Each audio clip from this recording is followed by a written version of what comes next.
எல்லா இடத்திலும் வியாபித்து தன்னுடைய உதார குணத்தால் நிறைந்திருப்பவள். உதாரம்னா என்னன்னு எடுக்கிறார் ஆச்சாரியர். என்ன அழகா இருக்கு பாருங்க. தாயாரை போய் நம்ம சேவிக்கிறோம். அவன் முதல்ல நம்ம இப்போ சில பேருக்கு கேட்க தெரியாது, சில பேருக்கு அது சார் எனக்கு I want to tell so many things, I don't know how to put it actually, இப்படியே சொல்லி முடிச்சுடுவா. சொல்லுங்க அப்படின்னா இல்லை I don't know how to put it actually, இது வைக்கும் வந்துடுது, இங்கே வந்து மேலே வர மாட்டேங்குது இல்லைன்னு சொல்லுவா இல்லையா. இப்போ தாயாரத்துக்கு போய் நம்ம நிற்கிறோம், தாயாரும் பார்த்துட்டு இருக்கா, இப்படியே உட்காந்துட்டு இருக்கா தாயார், நம்ம போய் நின்றுட்டு இருக்கோம்.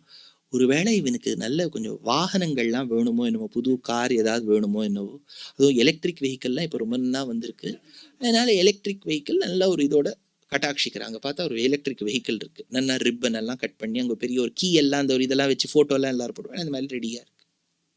இன்னும் அப்படியே நின்றுட்டு இருக்கும்.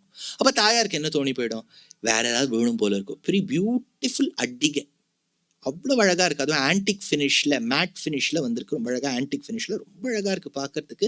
நல்ல ஸ்டடட் வித் அன்பாலிஷ் டைமண்ட்ஸ், அவ்வளோ கட் டைமண்ட்ஸ், அவ்வளோ அழகாக இருக்குது. அதெல்லாம் இதுவும் நம்ம அப்படியே நின்றுருக்கோம் அந்த இடத்துல. தாயார் பார்த்தா சரி இவனுக்கு இகலோக சௌக்கியம் வேண்டாம், ஆத்மானுபவம் வேணும் போல இருக்குன்னு கைவல்ய ஞானத்தை கொடுக்குறா. அப்புறம் ஜீவாத்மாவுக்கு இருக்கக்கூடிய தன்மை இதெல்லாம் அந்த ஞானம் எல்லாம் நமக்கு பிறந்துடும். இன்னும் அங்கேயே நின்றுருக்கும். வேற என்ன வேணுமோ, ஒருவேளை மோட்சம் வேணுமோ என்னமோ, மோட்சம் கொடுத்துட்றா. இப்போ என்ன எடுத்து மோட்சம், கவலைப்படாதே, இந்த ஜென்மத்தின் முடிவில் உன் ஜீவாத்மா மோட்ச உலகத்துக்கு போகும், வைகுண்டத்துக்கு போகும், திரும்பதிலே கிடையாது, அடுத்த ஜென்மம் கிடையாது, இதெல்லாம் சொல்லி விடுறா.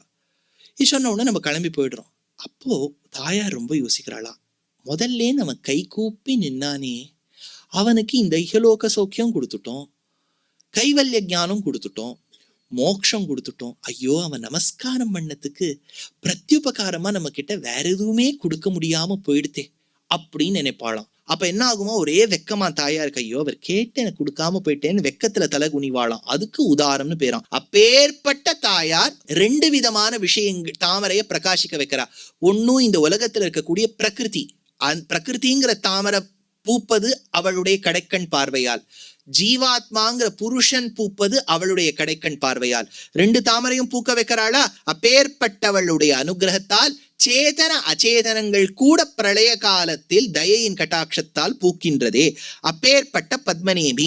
இன்னொரு பத்மநேமின்னா என்ன அர்த்தம்னர், காலத்துக்கு பத்மம்னு பேர். ஏன்னா எது ஒன்று நகர்ந்து கொண்டே இருக்கோ அதுக்கு பத்மம்னு பேர். அந்த பத்மம்ங்கிற சக்கரத்துக்கு வெளியில தானே இருக்கா. இப்ப சக்கரம் இப்படி இருக்குன்னு வச்சுக்கோ, நடுவுல ஒரு அழகான அக்ஷம் இருக்குன்னு வச்சுக்கோ, அதுக்கு வெளியில spokes, that which is outside its purview, அதுவாதான் தாயா இருக்கா, காலத்துக்கு அப்பாற்பட்டு இருக்கா.